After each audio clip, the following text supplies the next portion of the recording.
Good morning, ladies and gentlemen. Welcome to Croft, rounds 3 and 4 of the 2023 TCR UK series. My name's Henry Baudet. Joining me today will be Alex Goldschmidt and in the commentary box, Scott Woodwiss. Alex, we have got a fantastic day's racing in line for us today. 20 cars on the TCR UK grid. Qualifying yesterday was super close with 14 drivers under the old lap record. However, as the eagle-eyed viewers may have noticed, conditions, in terms of the weather, are a little bit different than they were for qualifying yesterday. Yeah, overnight rainfall has really saturated the surface here at Croft, so there's some standing water puddles. We're actually coming through, we're just on the exit of Clairvaux, going into the first of multiple chicanes here at this fantastic 2.1 mile circuit that provided such great action. Of course, qualifying, 4 different cars, covered by a 10th. So, I mean, what a pole lap from Jack Constable from Rob Boston Racing. Have to give a shout out with a sponsor of his. You might remember this name from karting, Stephen Ravenscroft. Yes. The Ravenscroft Motor Company Limited is emblazoned on that Rob Boston Racing Audi. Indeed. But it was 26 thousandths between him and Carl Bordley, who, for those eagle-eyed of you, when I talked to him last night, he said, I'm going to have an early night not. He was in bed last night at 10 o'clock on the dot. I spoke with some of the guys from Heart GT this morning at breakfast, so it was like, he wants to win. Yeah, and again, this is great. So Carl Bordley, he came back into the TCR Championship at Snetterton. He's had a change of team. He's now gone on his own, so he's now CBM, Carl Bordley Motorsport, with Heart GT. New team. They haven't had long to sort of get their hands on his Cooper Leon and get it sorted. So a front row starting grid for the touring car veteran is really important indeed. It's excellently well done. Now, Carl's from a short oval background, and you know what those drivers from short ovals, they've got a heavy right foot and very sharp elbows. So the run down into Clairvaux on lap number 1, Carl Bordley, if he gets the car off the line, well, he's going to be a tough man to beat. Jack Constable is going to have to be on his toes. But the second row of the grid, we've got Bradley Kent. Bradley Kent, who was on course for a superb lap, but had a rear ball joint failed. No, it was the main bolt for the rear wheel hub on the left-hand side had actually sheared whilst he was in the way onto sunny in and sunny out. And I looked back at the footage from yesterday that the left rear wheel decided to go inwards at the front, and you could see that Bradley, I looked at it, I went, that's why he came straight back into the pits, because they put a brand new set of stickered Goodyear Eagle tyres. Big thank you to Goodyear for their support as the official tyre supplier for TCR UK this year. Lewis, his older brother, two-time TCR UK champion. They kept him on the air jacks for 6.5 minutes. Yes, they even gave Brad an air blower to keep himself cool because the humidity was north of 70%. At this moment in time, we're at 85% humidity, and we can feel it, even though we're walking at a slow pace. It's safe to say that we are a couple of hours away from the start of race number 1. Now you think, the track conditions are going to change. However, there's no wind, it's full cloud cover, so the sun's not breaking through. It's going to take a while for this track surface to dry out, and the TCR race is the first race of the day here, so there's nothing on track before them. But yeah, like Bradley Kent, he waited and waited. They were going to have one banzai flyer, and the ball joint failed just 2 corners from home. If it happened out the back of the circuit, then that would have been a major accident. Callum Lusham starts alongside Brad Kent, but one of the drivers who has been praying for rain is Chris Smiley, who starts P5. Even though Chris had his fastest lap disallowed from qualifying, he and I think Scott Sumpton are both going to be really happy that it is raining. The track is wet. Yeah, I mean, Scott Sumpton, he said to me before qualifying, I'm going to send it. But even on a half-hour qualifying session, especially in such an ultra-competitive championship, you are going to come up against traffic. Remember Chris Smiley's final push in qualifying? Who was off the circuit before him? Jack Constable, who was pushing and said to me in the post-pole position interview, post-qualifying interview, he felt he had another 2 tenths. But there's a little bit of another story that I was trying to tell everyone in the Inside TCR UK show last night. I spoke with Lewis Kent afterwards, and he said, perfect laps around here in that Veloster could have been a 1:21.9. That would have been an incredible 2 seconds improvement from Lewis's own record back from 2019. And it just goes to show how competitive this TCR UK field is, how much the championship has moved on. So today we have two 25-minute races for you. The first race begins just after 12 midday on Sunday. Then we got a nice grid pit lane walkabout at 11:40. Behind us is Clervaux.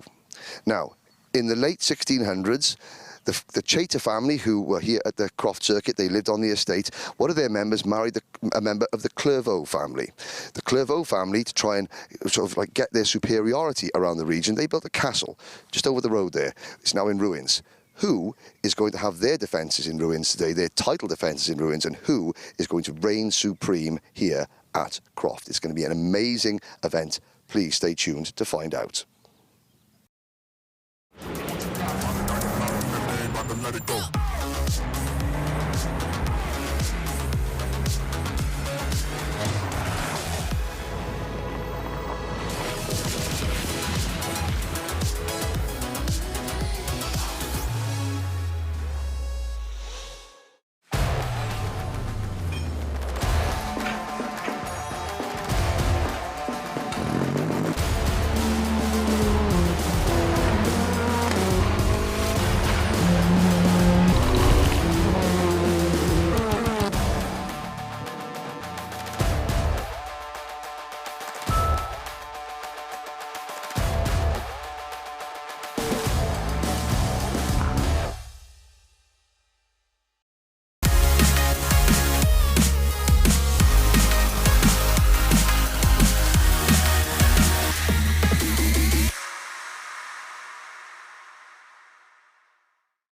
Rounds 3 and 4 of the 2023 TCR UK Championship comes from Croft in North Yorkshire. Now, Croft is just 2.1 miles in length, but an awful lot happens in that 2.1 miles, as we're about to find out with TCR UK driver Brad Hutchinson. Brad, this weekend it's a very tough test for you and the entire TCR grid. What are we going to be looking at now as you guide us round what is effectively a record-breaking lap here at Croft? Yeah, I mean it's record-breaking, but unfortunately there's 10 or so cars in front of us that have also broke that record. Yeah, it's good. The car's on rails. I love the circuit. Obviously, it's fairly local to me, so yeah, anything Yorkshire gets past in my book. But yeah, no, it's a very fun track. It's very fast, very scary, and there's a lot of technical bits in it to get right. But yeah, should be good. So fast, flowing, but unforgiving. This is one lap of Croft. Okay, so yeah, let's take it for a lap. So we come down the main straight here. Obviously, in qualifying, you try and get the best exit you can out the last corner. There was the slippy surface flag out there because the board was down, the one we just hit. Coming into turn 1 now, braking hard, and then turn 2, it goes really fast. I try and keep it fairly tight around here, just letting the car flow as much as I can, and then flat out through the chicane. Hopefully you don't touch the grass on the exit. Oh, just a little touch there, just for the crowd, a bit of dust. The straight here actually goes to the left slightly, but then you're on the brakes hard over the braking bumps, turn in fairly early, and then hope you make it around the exit, use all the track. Not so bad, that. Coming up to the scary bit now. This is the bravery test, absolutely flat out through the Jim Clark S's. Try and stay on the track on the exit there. It's one place they said they were watching for track limits. And then we come down into Sunny Inn, again really pushing the car on the limits, using all the track again, as flowing really nicely there. Watching for the exit there, just a little bit more dust there. Coming into the final complex now, this is where the track slows down. You want to grip the left side of the track there, and then hard on the brakes for the final couple of hairpins. Going up now, and it's the tightest corner, I'm pretty sure in the UK, round the last corner there, and then getting the power down using all the track you can. Absolutely flooring it now, looking down at your delta, hoping you've got a good exit, and that was a 23.3 round Croft circuit. So as you can see, an awful lot happens in the space of 1 minute and 23 seconds. That actually is faster than the existing lap record here. The problem is, though, that puts you only 11th. That's a sign of just how competitive the field is here. You've got 2 races tomorrow to get through. obviously the first race about moving up as many places as you can, or if things don't go quite as well, at least moving up one place so you get that all-important pole position for race number 2. What can we do? We've seen there plenty of corners where you've got to literally hold your breath, where you've got to really sort of blind entrances, but there are overtaking opportunities. Yeah, it's in the past it's never been a track where you can get stuck behind someone, because there is plenty of opportunity to get around them. We've got the absolute maximum we can out of this car, and obviously it's such a fast grid this year. It does show you how fast everyone else has stepped up, you know, with the new generation of cars, really fast cars. So yeah, I mean, we'll see. Obviously it's the same plan as Snetterton. Do as best we can and aim for the reverse grid to get at the front, and see what we can do from there. Well, Brad Hutchinson, thank you very much indeed. Thank you for letting me be a passenger for a lap around Croft. Welcome back, ladies and gentlemen. A huge thank you to Brad Hutchinson for giving us that driver's eye view of this 2.1 mile Croft circuit. Here we are on the grid, ready for race number 1. Scott Woodwis, Alex Goldschmidt, myself. Let's take a look at what is going to happen. We've got a 25-minute race coming up. As you can see, the weather has changed slightly since we filmed the intro this morning. Yeah. In the intervening couple of hours, the temperature's gone up, the track's drying out. Scott, it's not dry, but it looks as though most of the field are on slick tyres. That would look to be the sensible decision, because if it is going to stay this dry and this warm, this circuit should dry out pretty quickly. It's a relatively new surface, so it tends to hold moisture quite well, but it depends on how quickly it can dry. If it does, everyone starting on slicks is making the right call. If you're going on wet, you're depending on it raining once again, and looking at the conditions, I don't think it will. No, I don't think so either. And Alex, it's great to see this morning. The gates opened at 9:30. Yeah. Crowd has been coming in all morning. We've got a really healthy crowd here. But of course, we cannot forget the most important people in Yes. all of motorsport, can we? No, post 14 here, we've got a chap by the name of Rodney from Scotland who's come all the way down here to North Yorkshire to be one of the marshals. And, you know, we have to say a big thank you. I mean, Helen, who's been making sure that the cars are on the grid, she contacted me via Twitter. So without the men and women in the Orange Brigade, as we like to call them, they love motorsport. They do this on a voluntary basis, and without them, we can't go racing. So a big thank you to the men and women in Orange, are Yes. wonderful British marshals who are some of the best around the world. Some of the best. If the marshals don't give up their time, nobody goes racing. Exactly. But the marshals need drivers. And this point of thing, so do we. Let's go and speak to some of the drivers. We've got 20 of them lined up behind us. Scott, you're going to be joining me in the commentary box. Alex is going to be getting all the information for us during the races down the grid. You're the man on the spot. Let's go and start off with our pole sitter, Jack Constable, looking as cool as a cucumber. Looking as cool as a cucumber that's been sat in the back of a refrigerator in Finland all weekend. I'm sure that behind the scenes he's a little bit more nervous here. Jack, you've got a few minutes before you get in the car. Thoughts? The track is drying. Have you been out round the back? Have you got spotters round the back there to say what it's like round there? I've had a little wander around this morning. It's pretty damp. It doesn't look the most appetising yet, but it seems, just looking down the grid, it seems to look like it's drying quick. We just happen to be on the wettest spot on the grid, but we'll deal with that. Yes, because this isn't the racing line when it comes to racing, is it? Okay, the only cars that have gone out this morning have been the pace car, but you've got Carl Boardley starting alongside you, and you know that when you come from short oval racing like Carl had, you've got two things: a very heavy right foot and very sharp elbows. Does that worry you going into turn number 1? No, I'm fine. I'm chilled, really chilled. Told you, cool as a cucumber. Right, let's move over. Thanks, good luck, Jack. Alex, I believe you've got Mr. Carl Boardley over there. I'm going to collar the man. Was 26 thousandths away from pole position. Going to wait for him to free up a second. Have you got some pictures? He's collecting looks. He's got smileys. Yeah, yeah. You shot 35 grand. For an L3 drop side, 40 grand in the coming. Tell your dad, where is he?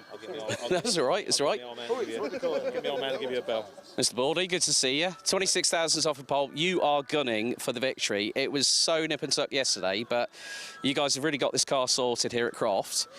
Track's drying, slicks are the option.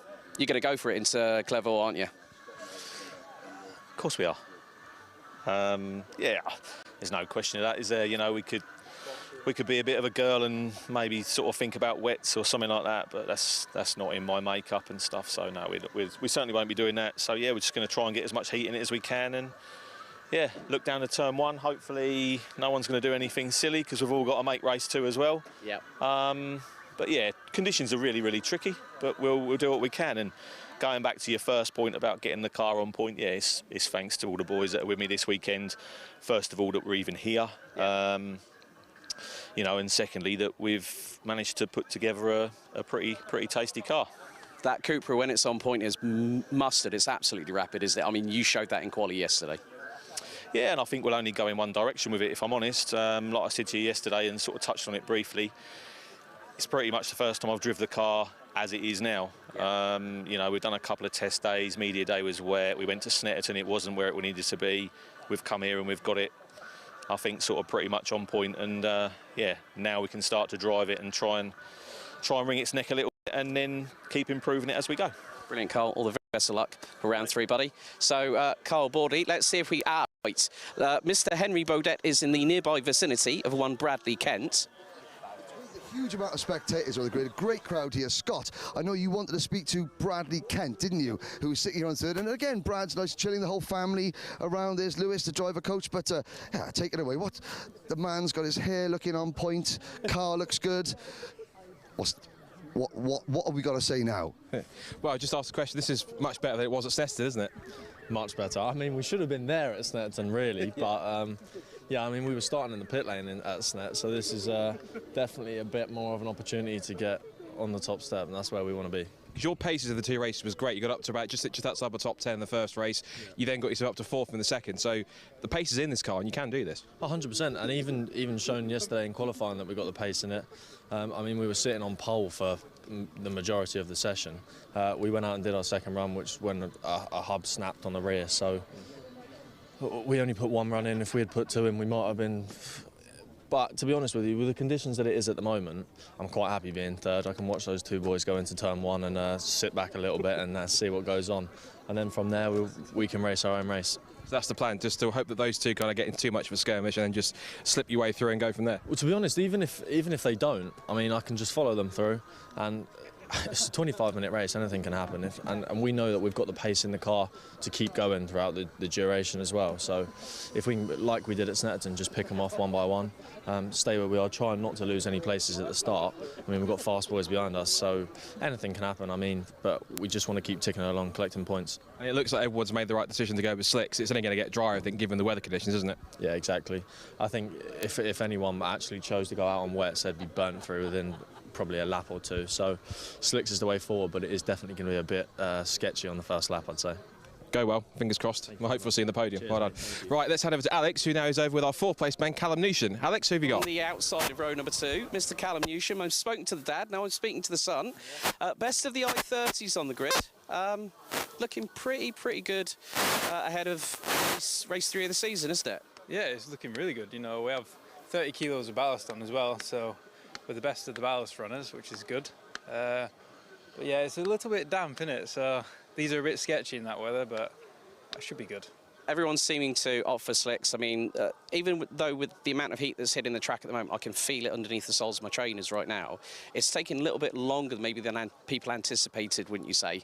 So it's just one of those things, isn't it? Yeah, exactly. It's the same for everyone, isn't it? But the sun is beaming down. It's burning the back of my head here, so it will dry up, especially mid-race anyway. So hopefully it dries up sooner though. You got the shades on. You won't need with factor 50 when you get in the car in just a couple of minutes. But you know, all the very best of luck. But what's it like having the old man in your corner as always? You know, he's done a lot of touring cars over the years. He's supporting you, and I said to him last night on the paddock show that I would never think that an ex-British Touring Car Championship racer would be cleaning the wheels on his son's race car. But it's great having his support and having that backing through, you know, the apple not falling too far from the tree. Am I right? Yeah, exactly. No, I wouldn't be here without him, so massive thanks to him. And everything I've learned is pretty much from him, so yeah, so thank you for him. Good luck, Callum. Cheers. Give him hell, and have a good one out there. Will do. Thank you. So I think we might be trying to find Mr. Baudet. Yeah. Right, okay, so let's have a, first things first, it'd be rude of us not to speak to some of the wonderful fans that make this championship possible, that make the event possible. I'm going to pick this random fan here. Congratulations, you're live on TV. How are you? What's your name? Where have you come from? Who are you supporting? And why are you here at TCR Croft? I just love touring car racing, you know, like Excellent. And you're here at the premier touring car event that's happening in the country this weekend, obviously. Big growth in the series, you know, like obviously some big interest in the past few years. And yep. Excellent. I feel sorry for your mate. He's just wandered off. He didn't get on TV. Who's your mate's name? Owen. Owen. Sorry, Owen. What's your name? Oliver. Oliver. And who do you think is going to win race number 1, Oliver? Don't know. Carl Broadley might have a good chance, you know. Like Carl Broadley might have a good chance. Yeah. Good shout. Good shout. Good luck. Where are you going to be watching from? I'm going to try and get us on the grandstand, so. Get in the grandstand, have a cheer. Yeah. Thank you very much, Owen. And Oliver and to your mate Owen as well. Brilliant.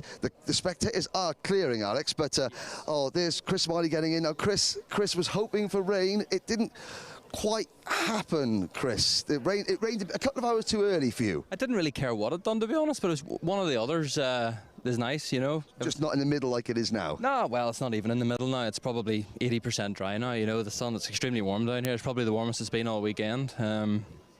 But yeah, it's going to be a exciting race. It's a good day to go racing, yeah. Good day to go racing. The sun always shines on the righteous. Yeah, that's it. You know, but Croft's one of those places where it can change quite quickly.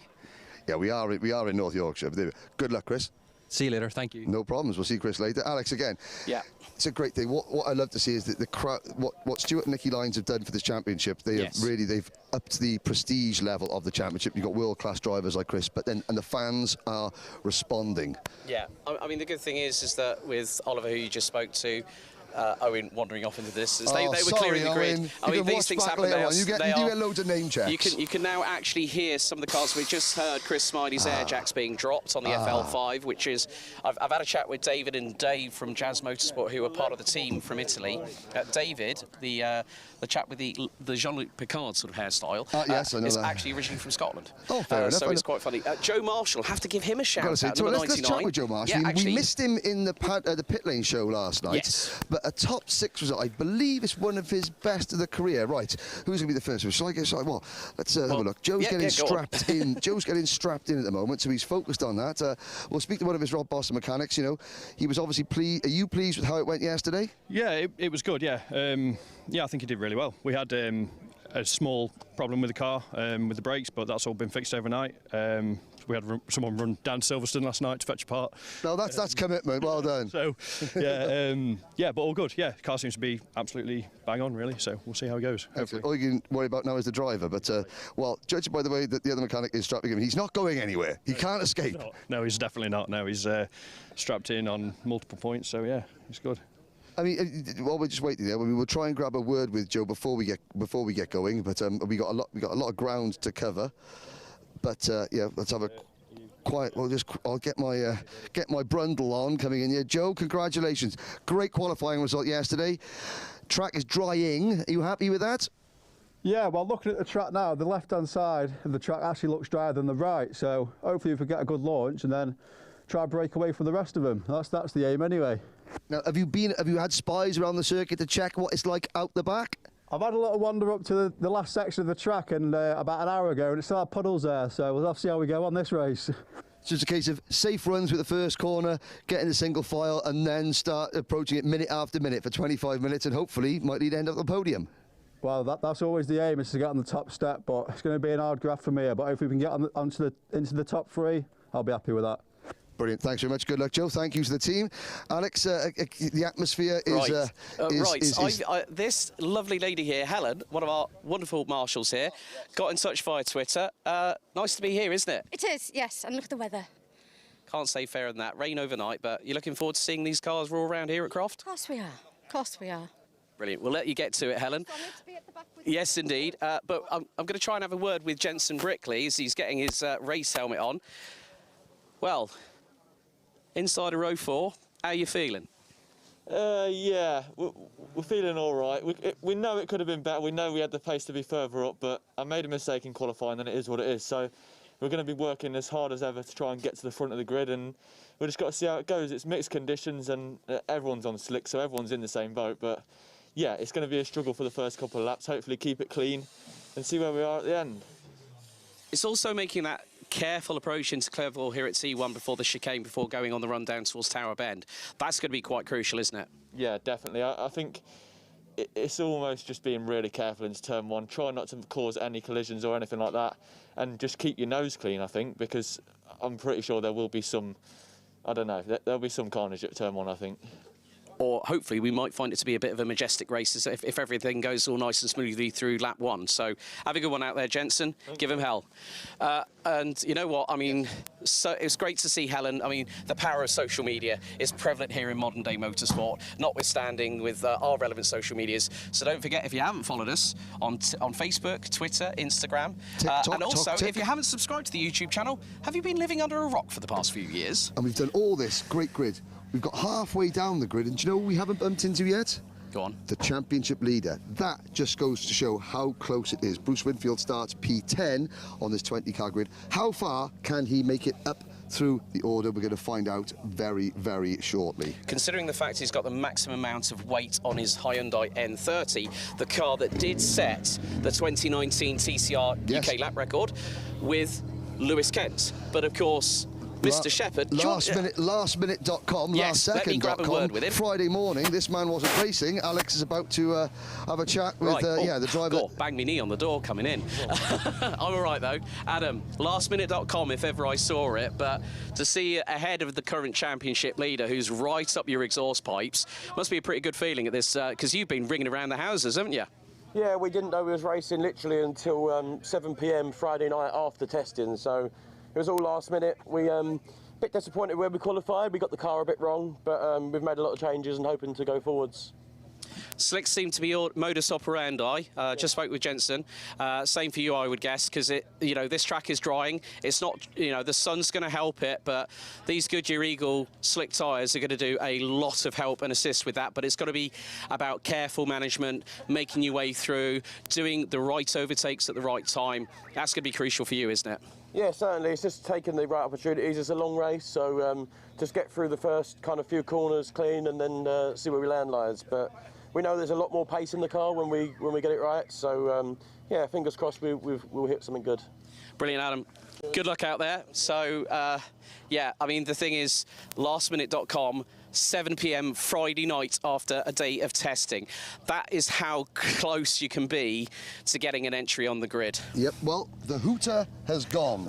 The mechanics are starting to clear. The 3-minute warning has sort of been sidled off to the exit of pit lane. That means that these drivers are about to go racing. So are we, so are you. Alex, you're going to be in the pit lane throughout this event. Myself, Scott, move this to the commentary box. This is round 3 of TCR 2023. We'll be back after this ad break. Do you wonder why your competitors' websites appear in Google searches ahead of you?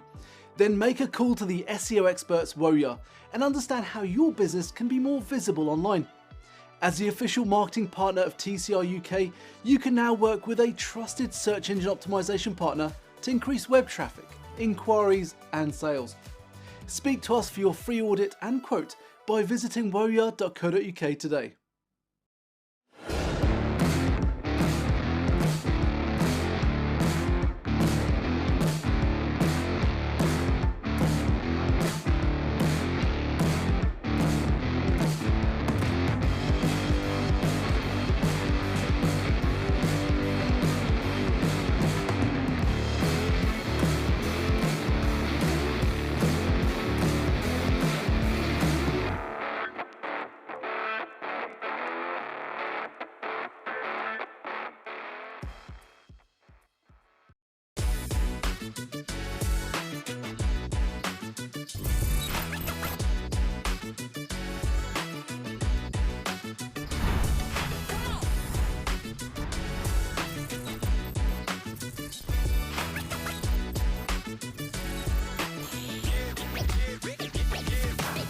For voice and data solutions at speeds that are simply out of this world, choose Maximum Networks.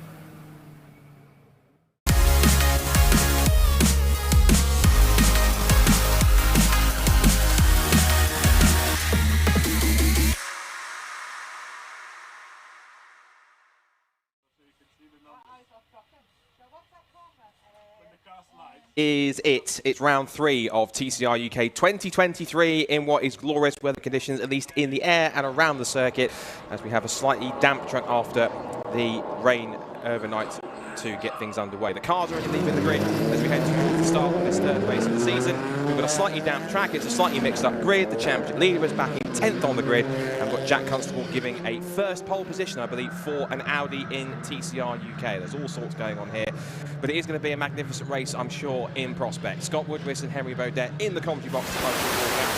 And Henry, it should be, I think, after what we've seen and what we've been talking about with the drivers on grid, this hopefully should have the makings of an absolute belter. Yes, Scott, I think so. I think some of the drivers are a little bit concerned about the grip levels out the back of the circuit, but we've just been out on the grid. It is very warm. The hottest it has been temperature-wise all weekend. So already the residual surface water is dissipating. Oh dear. And that's a spin for the championship leader on the formation lap. So what wasn't a fantastic qualifying for Bruce, he's got all the extra compensation weight. He's had a spin right on the exit of Clairvaux, and he's holding the other cars up. He's holding up Scott Sumpton and Gary Townsend and Dan Kirby and everyone else.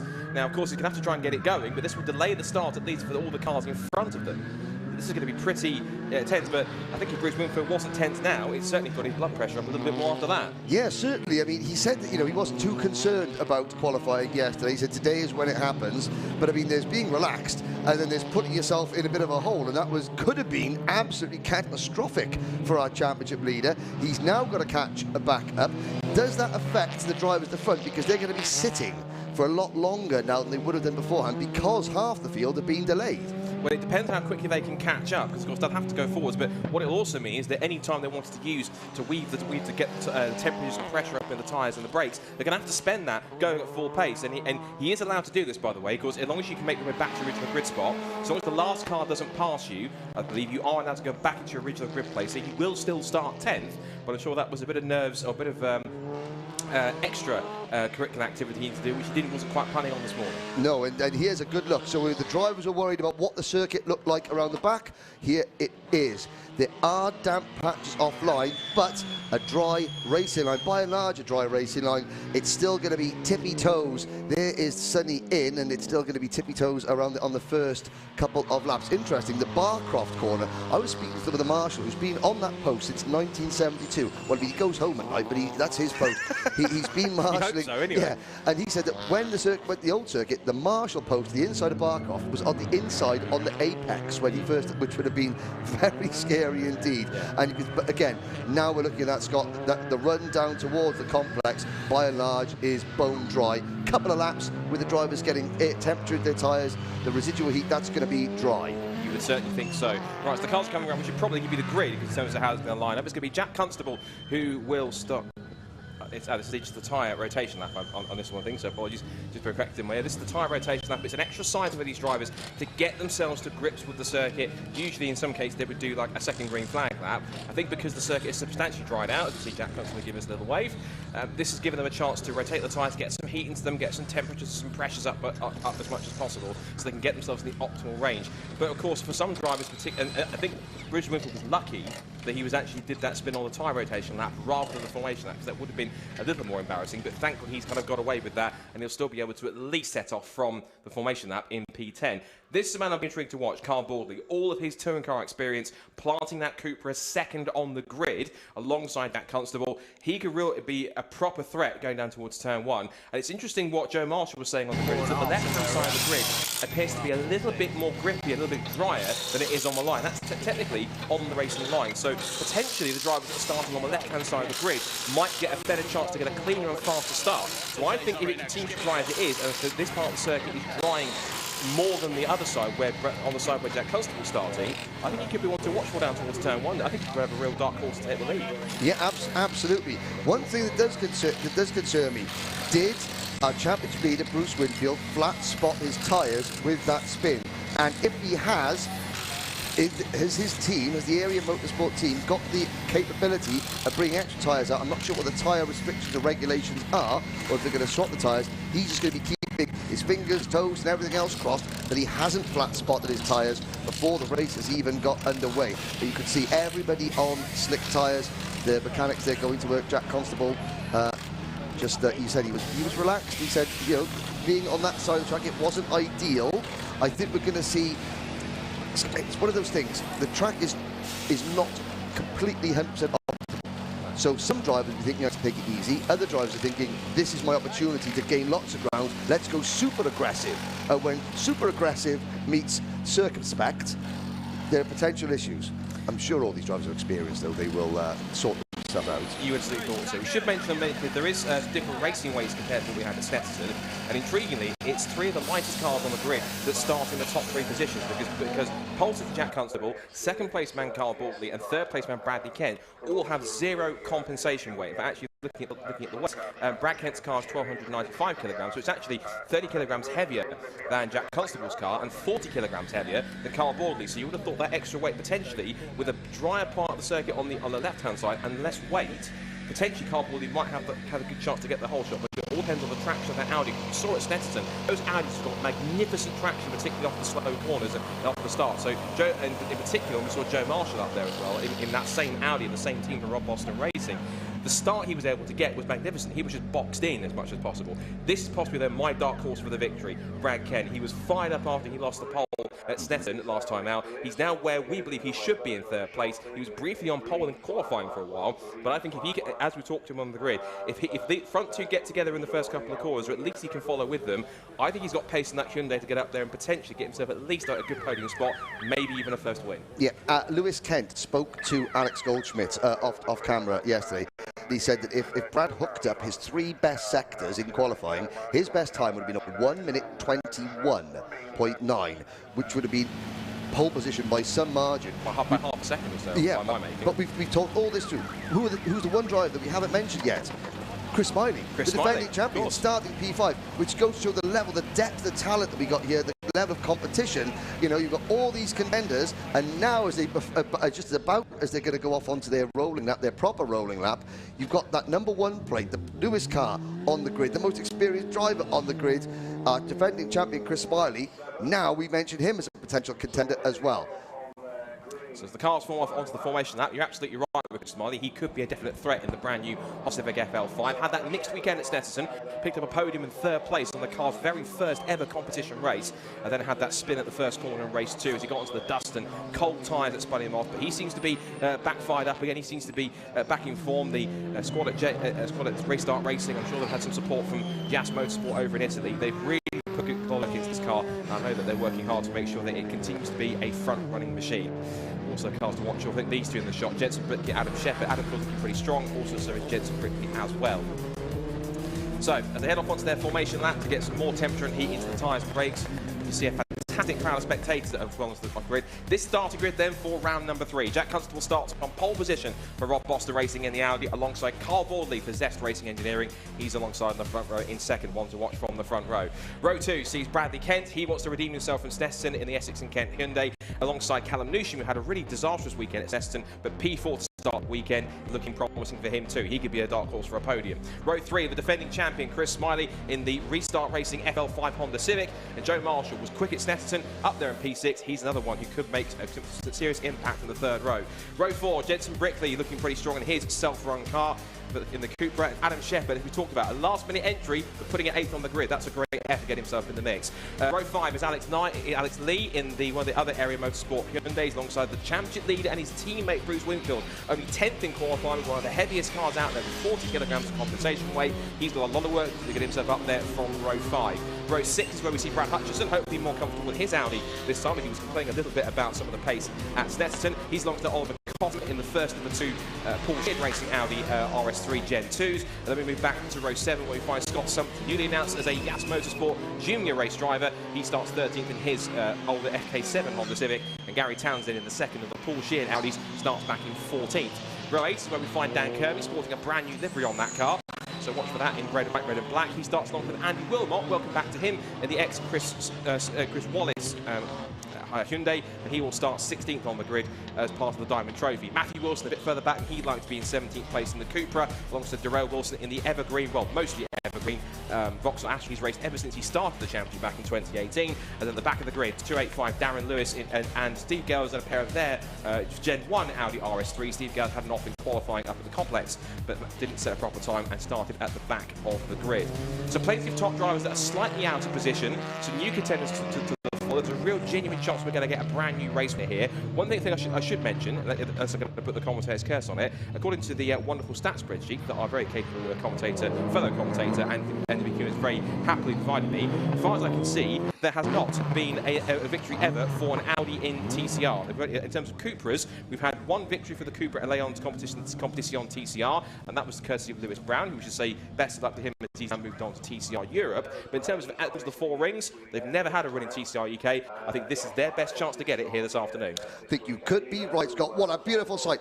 Heat haze shimmering, 20 TCR cars. We're about to go racing. Here's, hold your breath then, 25 minutes of touring car racing, all set for action. Round 3 of TCR UK here at Croft as the green flag flies. Can Jack Constable from the front row there take the Audi's first win in the championship, or can Carl Boardley take a second win for the Cupra this season? The light red lights are up, the revs are rising. It's TCR time at Croft and we're away. It's a strong start from Jack Constable from poles. They blast away towards Clairvaux, but as I predicted, Carl Boardley gets the better run down towards the first corner. It's side by side into turn 1, looks to go round the outside, he tries it, almost contact, but Boardley does go round the outside and he takes the lead from Jack Constable in towards Clairvaux and Hawthorne. All single file so far, everyone behaving themselves at this point. Little side-by-side action between Kirby and Sutton as they come through, but now out Hawthorne's up through the S's, and it is Boardley who leads. It's Jack Constable in second place, Chris Smiley's up to third. Not a great start, Bradley Kent, he's down from third to fifth, and they're side-by-side for sixth already between Joe Marshall and Jensen Brickey as they head in towards Tower Bend. It's all action, but so far, touch wood, they've all got through safely in the first few corners, all nice and tidy. Yeah, Cardboard, he got that jump and then he cut across the front of Constable going into Clairvaux, and Constable had to get onto the curb there, but the Audi bouncing over the curb as he was sort of had his line cut off. Great start, every nice and circumstance. I did see one of the area motorsport cars going off and missing the second part of his cape, possibly Alex Lee. Nice and tidy again, that high-speed set for Jim Clark Estes. I saw that Carl Boardley had to take another bite of the apex of the first part of Jim Clark Estes, but he's maintained the lead.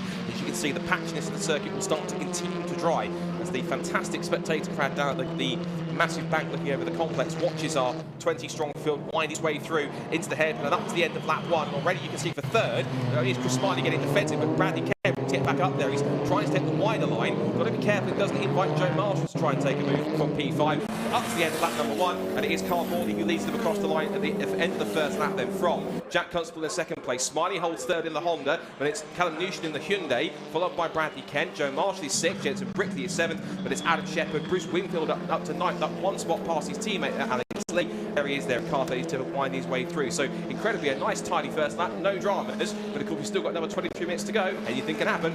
Anything can happen indeed as they come down towards the straight towards Tower Bend. I think it was actually Gary Townsend that went wide on the chicane through the first lap here, but now Constable's going to get into his rhythm. Him and Bradley Kent both got caught out on that inside line, Scott. You said that wet line, and that's why Bradley Kent, and that's Townsend running wide. He's going to hold on to it, don't run onto the grass, which is slippery. He does. That was a scary moment down towards Tower Bend. It's a really bumpy braking zone down there. You've got to be really careful to get on the right point, otherwise the car will buck and skip around as much as possible. And so Gary Townsend standing on the anchors, digging a bit of a lock-up, but he managed to hold on to his teammate there, Oliver Cotton, looking pretty racy. He's on the back of 76, Alex Lee. That's going to be over 11th and 10th and 11th positions, just outside the top 10 for Oliver Cotton. Quite promising young driver, one of the youngest drivers in the championship, certainly taken to TCR pretty much in a very, very rapid fashion. See here, battle between the two Hyundais here at the hairpin. This is Callum Newsham, still defending from Bradley Kent. Wants to get back up there if he can after he started back in third. Onto the single file at the moment. No one's really starting to show their true colours just yet. And Carl Boardley into the second lap, punches in the first proper flying lap time. The target is a 1:24.556. But now as the circuit will start to dry, at least more online on the racing lines, they start to put more rubber in and start to kind of heat up the circuit a little bit more. It's certainly going to help these guys that have all made that right decision. They're all on slick tyres, and of course with the ambient temperature and the track temperature going up, it's the right call to be on this right tyre, and the track's only going to get faster as the race goes on. And let's not forget, the track might be dry, the grass is still very slippery. There's a move, Scott. There goes Constable up the inside, trying to make the move on board. He's forced him wide. That was a bit of a spook tactic and trying to get it work. Then he's compromised his exit now, and Jack Constable on the grass. Two-wheelers is not going to be very smart indeed. Can he get it stopped? He's just about sideways. How on earth he kept that, I'm not sure. Front-wheel drive cars, when they get sideways, you boot the throttle and hope for the best. But Jack Constable tried to get through. I think that was a bit cheeky from Carl Boardley. And he got the reason that Constable got so squirrely is because that grass grass is wet. He got both the right-hand side tyres of his car on the grass, and he was very, very lucky because that was coming into the Jim Clark S's. You do not want to be minus grip going into there. He's held on to P2, but it has given Boardley the edge. It was a late lunge going into Tower. I think he was trying to trick Carl Boardley. He got alongside, but he couldn't quite get the job done, and Boardley made him pay. He did absolutely so. What it's done is it's compromised the gap that he had. It's now backed him into the scrap for 3rd, 4th and 5th. So now you can see that Chris Smiley, Callum Newton and Bradley Kent are all starting to line up behind him. And despite what was going on, Carl Boardley still sets the new fastest lap of the race. 1:24.522. The gap is now just about 1.5 seconds out in front. I'm sure that Jack Constable might feel a little bit aggrieved by that, but of course he's still got plenty of time if he can to find a bit more pace in that Audi and try and chase after him.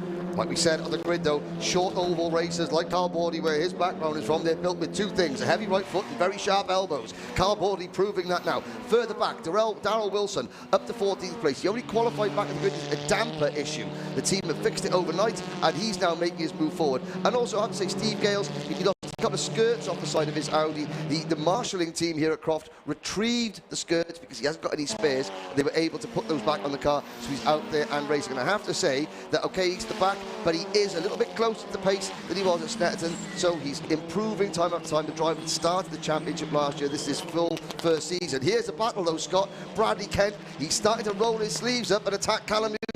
Yeah, Callum Newton actually was flashing the headlights at Chris Smiley saying, come on, I'm coming after you, I want that 3rd place.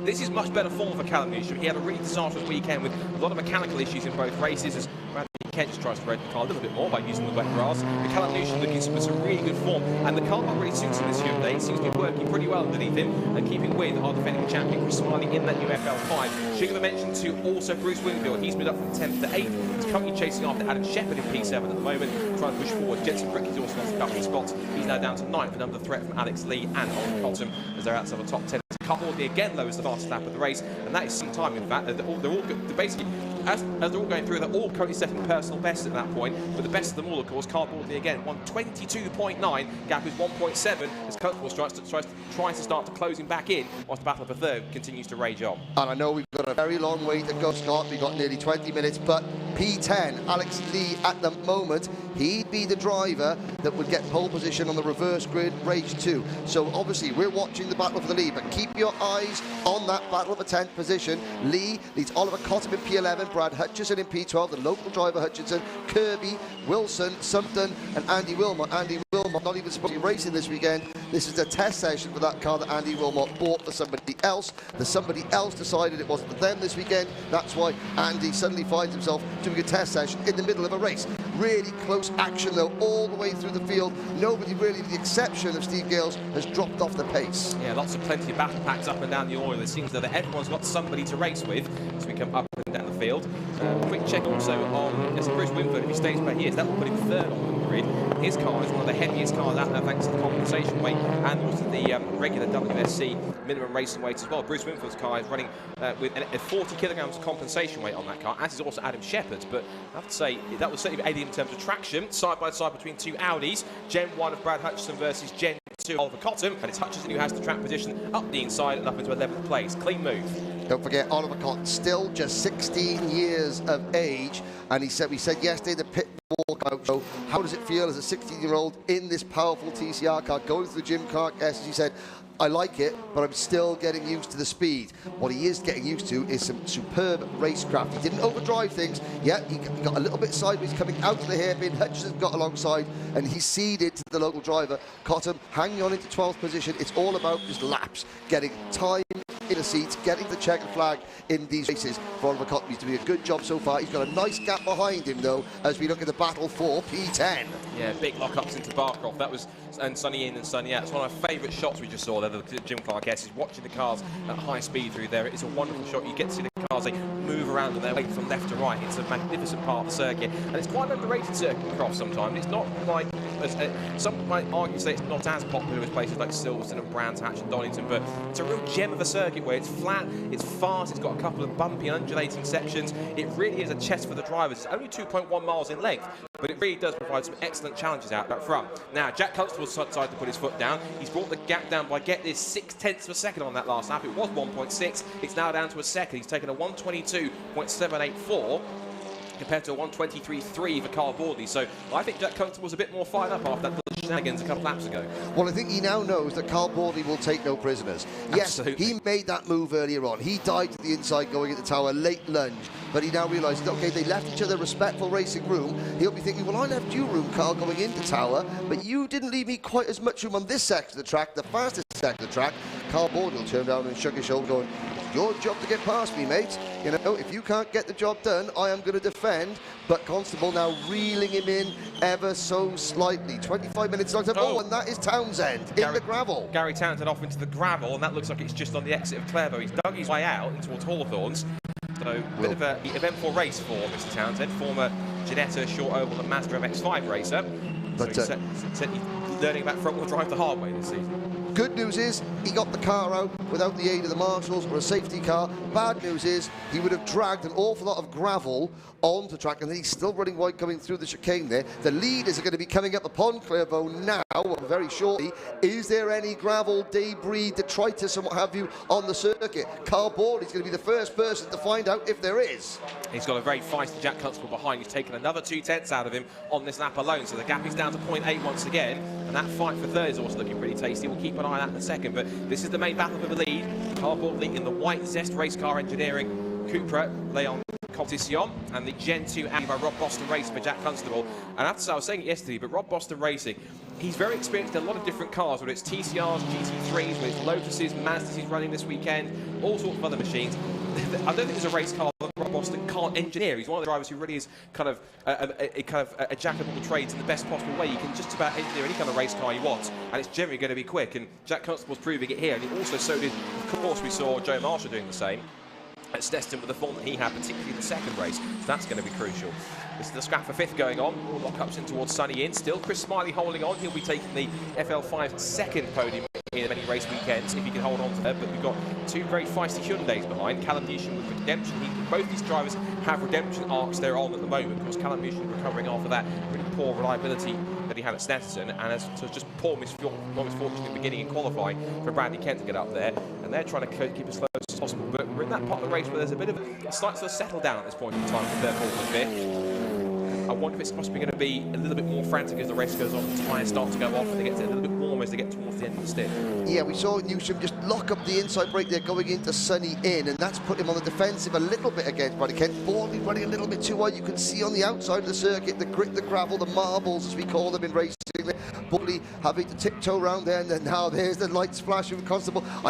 I don't think we're too far off from another attempt at the race lead from Jack Constable. But he knows what Carl Bordley's made of, so he's going to have to put off something super aggressive to try and wrestle that lead away from Carl Bordley, who's brought in help from Nick Hart and the Hart GT team this weekend. And Carl Bordley breaking away from the Zest Motorsport, going on his own with Hart GT, and they did a lot of work on that Cupra in the last couple of weekends. And yeah, it does look like it's paying off, but it's certainly paying off. Now it's down to who wants the most half distance, Scott. Yeah, the body language of the car suggests that Jack Constable is a little more fired up than Carl Bordley is, and I wouldn't be surprised if Carl is just nervously keeping one eye in the mirror, thinking, right, whereabouts are you, Jack? Where are you going to go? And Jack's going to have to, I think you're right, have to get a little bit crafty here to try and outfox Carl Bordley. He's a very experienced touring car driver, and of course, and short oval racer. He knows all the tricks of the trade. Of course, Jack Constable is learning as well. That's Darren Lewis also, unfortunately, having problems. So Alex maybe down there and give us some information post-race as to what was wrong with Darren. But he had in the right one. There's Darrell Wilson going grass tracking. Oh no! Yeah, you can't might be Park Greendale, but you're not going to hide yourself on the grass. Come on, onto the grey stuff you go. That's it, good lad. Yes, it's not the best camouflage. So on the road he's got a problem, I think. He looks like he's not getting. I mean, look at all that grass in the intake. If he doesn't get that back to the pits very soon, that could become an expensive problem. And speaking of expensive, Andy Wilmot, that's not the car that you're supposed to be driving. Calm down. Yeah, well, the amazing thing was that he originally had a Hyundai last season, and he bought ironically, he's battling the car that he originally bought for himself last year, which is the ex-Brutal Fish Honda, driven by Pepe Oriola in TCR Europe. He tested both cars back to back. Then, for reasons unknown to him, that wasn't for him. Then he's purchased this car, and the car which he did have, then went to Scott Sumpton, and that's the car that he's running now, and ironically battling with over 14th position. So, and Andy, he's never a dull driver on track. He's certainly someone who always is doing something entertaining, and definitely proving that battling after Scott for that lower position. Absolutely. Last year, Diamond Trophy Award winner Andy Wilmot just can't stay away. The lure of the TCR paddock just keeps dragging him back, even whether it be as a driver or as he thought was just a car owner this year, but now as a, maybe even if it's just a part-time driver. But Boardley looks as though he's managed to steady the ship slightly. Here's a battle though. This is for fourth. Up the inside looks Bradley Kent, and Callum Newson almost opens the door and says, after you, Brad. I can't get past Chris. How about you have a go? And certainly Bradley wants to try and get a podium here if he can in what was his brother's Veloster from last year, and he's going for it now. Chris Smiley flashes the headlights thinking, am I in... Oh, is he in trouble? Because he's backed off and he's letting both of them through. He's slowing. Is that a problem for the defending champion? He let both Callum Newson and Bradley Kent through rather easily, and he's letting through. Yes, he's let Joe Marshall. There's a problem developing for the Restart Racing Honda, the defending champion in all sorts of drama in this brand new FL5 Civic. And it's just after it started so promisingly in race 1 at Snetterton, he's now fading backwards. He's dropped out of the shot. I think he's possibly pulled the car to rate. Yes, there he is. So Chris Smiley, the defending champion, out of race 1 here at Croft with mechanical dramas. And after it started so promisingly with third place at Snetterton, it's all been downhill from there. I did notice, Scott, that the previous few laps, because you're seeing the drivers with their headlights on. There's Jack Constable. He's got his headlights ablaze as he tries to sort of put Carl Boardley under pressure. Chris Smiley's headlights, they were flashing on and off at a certain degree of regularity. It didn't look like it was a case of Smiley just, you know, flicking the lights. It was just on and off. Oh, now what have we lost here? What I've noticed is that Jack Constable is way behind Carl Boardley now. Something happened. It was off camera because we were looking at Chris Smiley. So the gap was 0.7 of a second. Something's happened off camera to Jack Constable. Whether they got together a bit more, Jack's made a mistake somewhere. But that gap is substantially bigger than it was before. So Carl Boardley is now way, way behind in that sense. Let's check the mistake across the line. So Carl Boardley comes across, and the gap is now 5.1 seconds. So a really slow lap for Jack Constable. He's now dropped back. He's still 2.2 seconds ahead of now the new third place man.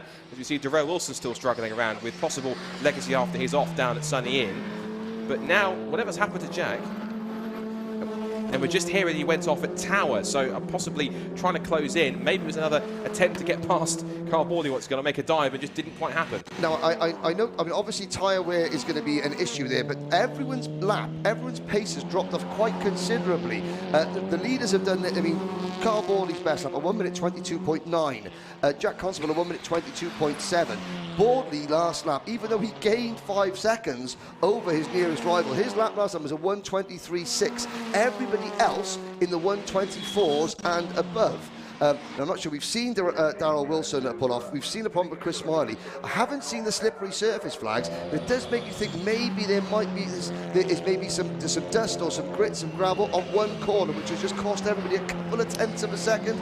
Maybe we'll see how their lap times progress. Maybe it could be that, or it could be possibly as the stint's gone on, the circuit's gotten hotter and drier. That maybe it's starting to affect the degradation and the kind of the grip level. Because of course you have to try and find that sweet spot when it comes to grip of the tyres. If you've got too low pressures or too high pressures, or they're too hot or they're too cold, they can feel just the same. It feels like ice that you have got no grip. You've got to find that operating range to make them work as best as possible. And maybe if they were set up for slightly more damper conditions, but some teams might have been able to predict the conditions are going to get drier as the race went on because of the better weather that we've got compared to overnight. So that could be a factor in that side. But we look at lap times here, and you are right, they're starting to drop off a little bit, although Jack Constable did just take half a second back out of Carl Boardley. So we've got 7 minutes to go. I'm not saying you definitely catch him, but it's not over yet. Yeah, he certainly hasn't given up. I mean, with 7 minutes to go, Boardley, Constable, Kent, Newsham, Marshall, your top 5. Adam Shepherd on your screens now, up into P6, just ahead of Bruce Winfield, championship leader in P7. That is Jensen Brickley, Brad Hutchinson, and the man at the moment sitting pretty in P10, Alex Lee, but he's got a 2.1 second lead over Oliver Cotton in the battle of a 10th position. So Lee quite safe at the moment. He's got a second to make up on Brad Hutchinson for 9th position. Lee looking good for pole position in race number 2. There's Cotton, Kirby, Sumpton, Wilmot, Wilson, Matthew Wilson, Darrell Wilson, Gary Townsend, and they're going to lap Steve Gales. Now, traffic, is that going to be an issue in the last 7 minutes of this race? With Wilson, Townsend and Gale all having struck trouble, then yeah, I think that those 3 drivers at least are going to come under pressure and go a lap down. The leaders are going to have to negotiate this slower traffic. It certainly could play a factor. This is the main scrap we're looking at, though, at the moment for 6th position. Bruce Winfield would certainly like the points to go with it to try and at least minimise any damage from losing points to the cars in front. to come across the line, and the gap now was come down once again by another 4/10. Off the road's got Scott Sumpton, so a nightmare start to the weekend for Restart Racing. That's the other Honda Civic they run with Scott Sumpton at the wheel. He's parked that car down at Tower Bend by the looks of it. Now then, that could possibly pose a problem because it is slightly off the road, but is that in a precarious enough position that may prompt a late appearance of the safety car, I wonder? It's certainly, I mean, the marshalling team here, quick with the yellow flags, but that is on the exit. I mean, if anybody, Bradley Kent, he's got a lot of dirt. Somebody has been off just in front of Bradley Kent and kicked up an awful lot of dust onto his windshield. Now, is that possibly something that when we saw Smiley slow down? Have a little look at the front of that Hyundai from Bradley Kent, and you'll see now there's an awful lot of something on that windshield. I can definitely see that it's possibly some spatters of maybe mud. Yeah. Maybe because obviously because they're cutting the corners quite a bit and it is soft, wet mud, so it might well be that it's just splashing up or splatting onto his screen possibly. But of course, all these cars tend to have, I think, some kind of windscreen wash on them anyway, I believe, so they should be able to clear it off if he needs to. Ooh, Bruce Winfield wide on the exit there. Bruce. You can tell he's certainly pushing because he wants to get himself up into 6th position past his teammate Adam Shepherd as they turn their way in. See, there's still Jensen Brickley and Brad Hutchison not too far away as the battle of the third starts, as you're right, coming up on Steve Gales. He's holding up. There's Scott Sumpton, not the start he wanted as a newly appointed Yas Motorsport junior driver. Of course, that means that Yas Motorsport is the outfit which prepares and builds and therefore goes on to homologate, help to build the Honda Civic TCR cars. They have done, I think, ever since they started building Honda Civic TCRs, and this newer FL5 shape continues that. I believe that Scott is waiting for his new car, but I want those to come later in the season. But for now, he has one of the FK7 Honda Civics to get him as many points as possible in the first half of the season. There's Steve Gales, still yellow flags down at there, but unfortunately, both Restart Racing cars are bookending the back straight between the S's and Tower, because you've got Chris Smiley parked up at the chicane. It's got something right down here at Tower Bend. It's not the way I'm sure which Bert Taylor and the Restart squad wanted to begin their weekend, but I'm sure whatever the issues were, they can get them back to the pit lane and get them fixed before the second race later on this afternoon. Now you can see the marshals aren't with Scott Sumpton's car anymore. They've obviously got Sumpton out, got him to a safe place, but they're not trying to move the car. So I think for the next 4 minutes we're going to have that yellow flag situation, because for the rest of things, that's going to rob us of one potential overtaking opportunity. Tell you what, looking at the sectors, Jack Constable just took 0.8 of a second out of Carl Bordley in the second sector alone. Yes, look so at that's that, yes. quite substantial. It was a 35.1 in the second sector for Bordley, a 34.3 for Jack Constable. He's not done with this. Yes, there's 4 minutes to go. He's going to keep pushing right to the checkered flag. 3.6 is the gap now. He lost a tenth in the final sector, and he also lost 2/10 in the first sector. So about roughly in the end, half a second he's taken out of 3.6. I don't think he will catch him. He needs a big mistake from Carl Bordley somewhere, or something to happen to get caught up in the traffic to catch him. But certainly Jack Constable is pushing as hard as he dares to try and get as close as he can to give him the best possible chance before the checkered flag. You're looking at the battle for 11th place between Oliver Cottam in the number 98 Audi and Dan Kirby in the number 14 Cupra Leon. For all Carl Bordley's years of experience in all different types of cars, though, it's that moments, those few laps before you potentially take your first win in a series.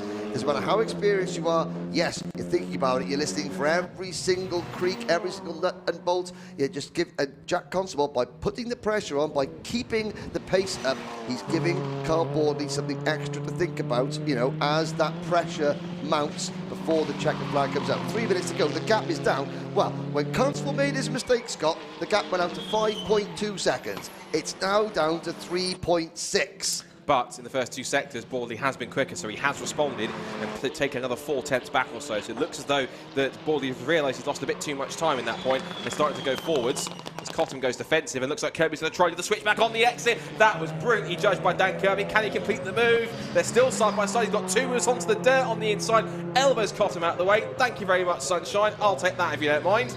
Yep, Oliver made a slight mistake. He got a little bit too defensive, but then once that Dan Kirby was alongside, he gave him racing room. He didn't drive out of his way. He gave him enough racing room to get through. A good move there from Kirby. A little bit of experience showing over youth. And speaking of experience, Oliver Cottam will now have Andy Wilmot closing in on him. Wilmot up into P13 at the moment. But yeah, with 2 minutes to go, up at the front, you can see that Carl Bordley has stabilised that gap. You can see there.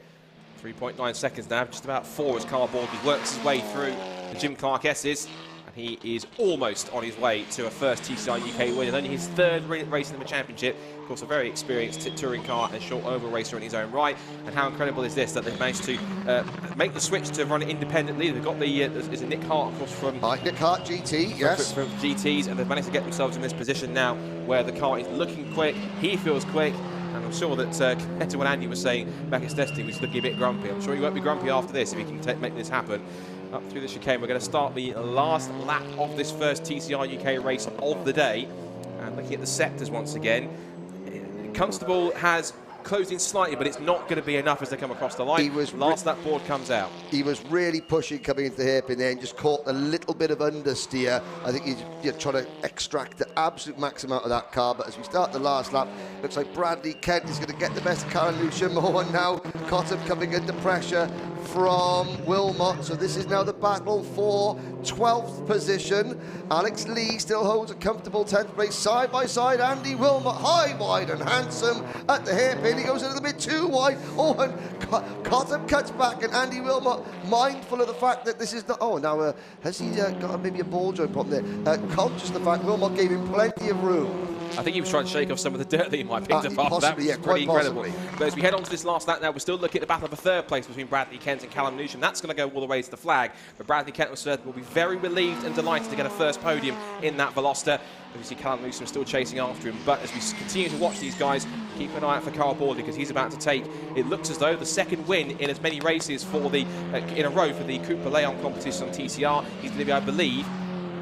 Oh no, we've just been hearing Carl Borley has a 5-second penalty. So a 5-second penalty for Carl Borley, we think, for track limits. Oh my word. So Carl Borley is now going to come across the line, and even though he'll see the checkered flag, he won't be classified as the race winner. He might well flash the headlights. Carl Borley wins on the road, but the 5-second penalty means that the checkered flag, it is a first win for Audi for Jack Constable in TCR UK. He wins in turn after the penalty. Race 1 here at Croft in a dramatic conclusion. Jack Constable victorious. Carl Borley has to settle for second place, and a first podium in the Hyundai Veloster for Bradley Kent in third. Callum Newsham holds on for fourth. Joe Marshall takes fifth. But what drama! And as much as Carl Borley was pushing, he might even know it until he gets told over the radio. But Jack Constable, he takes another victory, but it's a first win for Rob Boston Racing, a first win for Audi in TCR UK, and he once again extends his tally now to 5 race wins, and that now puts him on the 3rd all-time winners list with 5 TCR UK victories.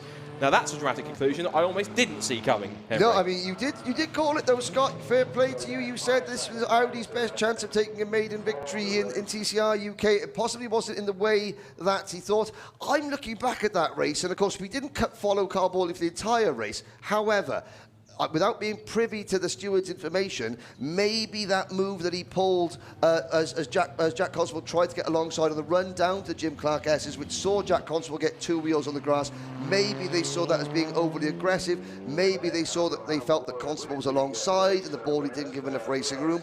Whatever the issue, I mean, I'm quite glad that Alex Goldschmidt is going to be doing the interviews down in pit lane, because Carl Borley is not going to be too impressed with that. We will find out. You think you've got some information for us, Scott? It was indeed track limits that had a few more penalties being applied as well to those cars. It was cars 35, right at the end, cars 35, 41. In fact, 2 track limits penalties for car 35. Steve Gales. So Steve Gales got 2 track limits penalties. There was also track limits penalty for 223. Gary Townsend. Townsend. We'll get to in a second. But we'll get to that shortly. Here's the result then. Jack Constable, despite being second on the road, takes the victory in the first one for Audi and for Rob Boston Racing, and he wins after the penalty applied by just 0.8 of a second from Carl Borley, who practically led from start to finish, but the 5-second penalty for track limits pushes him back down to second. Joy for Bradley Kent and Essex and Kent Motorsport, a first podium for him in the new Hyundai Veloster. Callum Newsham with a much better start to his weekend with 4th, and Joe Marshall picks up 5th to round out the top 5. Adam Shepherd, considering he wasn't racing until first thing on Saturday morning, picks up 6th for the champion Ian Bruce Winfield in 7th, but it's Jensen Brickley, Brad Hutchinson and Alex Lee rounding out the top 10, from Dan Kirby, Oliver Cottam, Andy Wilmot, Matthew Wilson, Gary Townsend, Darrell Wilson, Steve Gales, and we lost both the Restart Racing Hondas, Scott Sumpton and defending champion Chris Smiley, and also problems with Darren Lewis after he pitted earlier on as well. Well, that was pretty much a lot of action-packed stuff in terms of strategy and back and forth battles, lots of stuff going on. That was a typical, entertaining TCR UK race for me. Yep, and of course, Carl Baldley, he does still take the race win in the Tom Walker Trophy and the best place finisher in that race in the Tom Walker Trophy and the Goodyear Diamond Trophy. I have a feeling, though, Scott, that it's not going to be much of a consolation for Carl. However, what it does signify is his decision to go alone, to bring Nick Hart and the Hart GT team in and sort of regenerate the Carl Baldley Motorsport name worked. Yeah, definitely. I think, going back to what Andy McEwen said, what might have been a very happy Carl Baldley might go back to a slightly more grumpier Carl Baldley, I think, after that 5-second penalty. And I think you're right. Ultimately, yes, he'll get the Tom Walker and the Goodyear Diamond Trophy accolades, but every driver wants to win outright and get that podium, so of course he's going to feel aggrieved. But still, excellent drive nonetheless, and you're absolutely right. It does vindicate the decision for him to go alone, to engineer his own car with Nick Hart, and it certainly has paid off. And that Cupra, as I'm sure Paul O'Neill mentioned, I'll quote with him, that Cupra looks and is rapid out there. He was rapid at Snetterton, he's rapid here at Croft, and I'm certain when we do the reverse grid, he will start back in 9th on the grid. He will want to pick his way through as much as possible as he can and get to the front where possible, because that car's got plenty of pace underneath it. You can see here, of course, we do a bit of checking with make sure the weight of the cars is compliant, and also do a quick ride height check to make sure, putting a roller underneath to make sure the car fits where it should do. But I'm sure, unless he's been told on the radio, that it will be Carl Baldley rolling into the 2nd grid spot, whereas your race winner here, Jack Constable, this of course is his 5th win in TCR UK, and as I mentioned, you look at the all-time winners list, that is actually topped by Lewis Kent with 14 wins. Dan Lloyd is there in 2nd, and he was tied with Bruce Winfield and Max Hart, but of course Bruce Winfield not winning and Max Hart not in TCR UK this year means that Jack Constable now is your 3rd highest all-time race winner in TCR UK history, and I'm sure that's another little bonus to his race win that I'm sure he'll appreciate too. Yeah, and again, maybe not the way he wanted to open his victory account this year. However, he started this weekend on -6 points. The pole position yesterday gave him 6 championship points, which effectively, he was at 0. He was at the start of today where everybody else was at the start of Snetterton.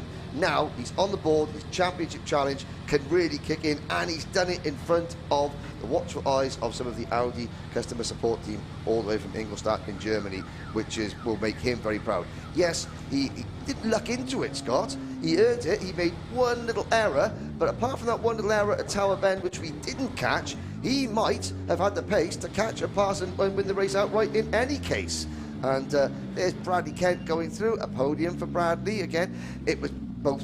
What I did notice is that Constable and Bradley Kent, they lost out by virtue of starting on the inside row of the grid, what would normally be the better side of the grid, but because of the mixed conditions this morning, turned out to be the worst side of the grid, and it took them a lot of time to recover. And Carl Baldley there just taking his displeasure out on one of the TCR podium boards there. And there's a little bit of dancing from our friends from Audi Germany there. Jack Constable, Alex Goldschmidt is going to be down there. I think, Alex, you're down there, you're going to get the word from our top 3 drivers.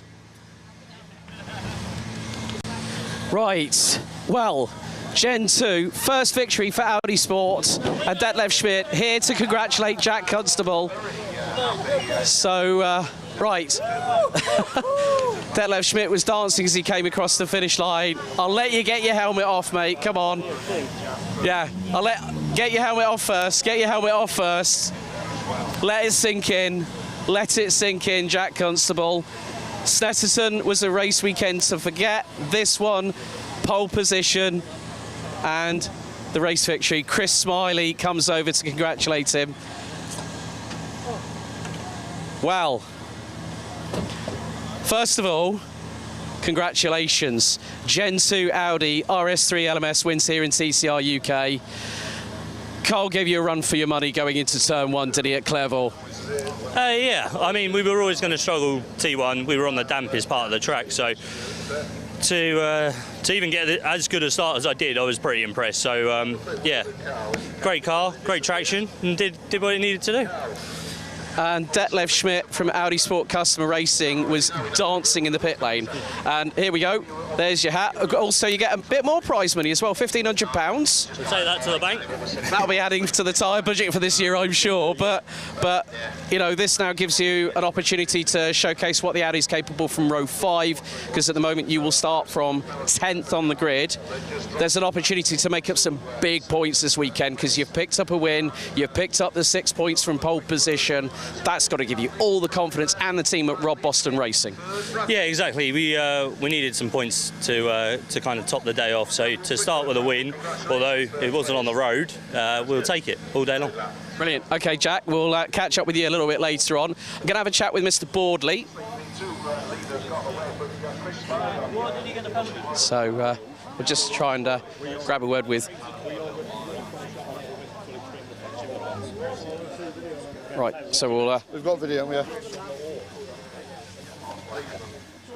Right, we had a chat on the grid, and you went, I'm going to go for it, and that is one of the best moves. I saw it from over here, from this point in the pit lane. You got past him, you sent it round the outside of Clairvaux, and you started pulling away. The car started dropping off. Obviously, I would imagine that the tyres were overheating a little bit, but you pulled a gap of about 1.6 seconds. You came across the line on the road first, but had a 5-second time penalty due to track limits. Can you just talk us about, was there a particular moment that you had in the car? A particular moment in what? Like track limits? Yeah, track limits or going off circuit possibly? No, I was doing exactly what was said in the briefing yesterday. I don't think I've even done a lap wrong, but maybe there's someone who needs to, I don't know, maybe get some retribution. I had a few words at Snetterton with somebody, so maybe that's going on a bit. I don't really know. I'm not over worried, to be fair. 5-second penalty, finished second, yes. and we all know who won the race, don't we? So I'm not really too worried. But also, you pick up the Tom Walker Trophy and also the Goodyear Diamond Trophy as well. So 3 pots from 1 race and a good haul of points as well. That's it, yeah. And then we'll go for 3 pots again in race 2. Carl, thanks a lot, mate. Well done. We're going to have a chat with Mr. Bradley Kent. Brad. Right. Brad. 3rd place, mate. We talked after, you and I had a personal chat off camera. Yep. You said, look, OK, I didn't get pole here, but I got 3rd, even with that problem with the left wheel rear wheel hub. But you dropped down to 5th early in the race, yep. Ended up 3rd, still a trophy, some prize money in your back pocket, and a good opportunity to be in front of these two come round 4. Well, exactly, and I mean, yeah, like you said, it puts us in a better place than those two for the next race, and we're not going to have the problem with it being a little bit damp as well. So we can, yeah. I mean, I was a little bit hesitant at the start, as you probably saw, which I dropped down to 5th. But no, I mean, we showed the pace. I think as soon as they got away and we got past Chris and Callum, we stuck the same sort of gap, and it didn't really grow. So, I mean, if we can get going in race 2, I think we'll have a good race again. And has your brother come over to speak to you yet, or not quite? He's just said well done so far. Oh, well, sure OK. Get some sort of debrief, yeah. But well done, mate. 3rd place, trip to the podium. Nice one. Henry, let's get you in here. Wow. Wow. You know what? I mean, that move, I was standing here watching Carl Boardley's absolute monster launch round the outside of Jack Constable, got through Clairvaux, nice and clean. They both gave each other racing room. Yep. And you know what? We got a top 10 reverse grid. There's more prize money up for the top 3. Carl Boardley's going for 3 pots again this afternoon for round 4. I can't wait. I can't wait. Again, Carl Boardley, yeah, he gets the Tom Walker Award. He gets the Goodyear Diamond Trophy Award. But again, that first win, it just goes begging. And the move that Jack tried to put it down at Tower there, that was an excellent move. And Carl gave him just enough room. Then Carl squeezed Jack going into the Jim Clark Esser, so it was really tough. But yeah, the weather has really improved even since the start of the race. It must be 5 or 6 degrees warmer, and it's only going to get hotter still. So the last race today, okay, that's at 5:30 local time. We'll be back a little bit of time before then. But the track is going to get very hot, which means that the drivers' tyres are going to be working even harder. Great racing to start the day, Alex. Yeah, so 5:35, round 4 of the 2023 TCR UK Touring Car Championship gets underway. It's the final race here at Croft, but from myself, Alex Goldschmidt, Henry Beaudet and Scott Woodwiss, we'll see you later on. Don't forget, like, share and subscribe to the TCR UK YouTube channel. Check us out on socials. It's a reverse top 10 grid. Henry, let's have it. Indeed. 1 down, 1 to go, 20 more drivers in action. Cannot wait to see what happens in race number 2. See you then. It's going to be majestic.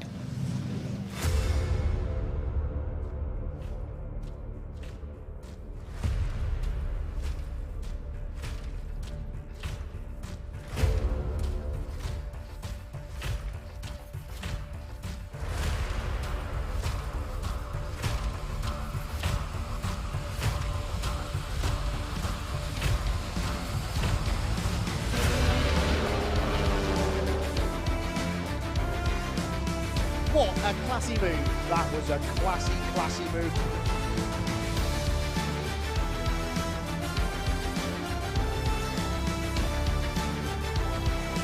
The championship leader is in the gravel trap.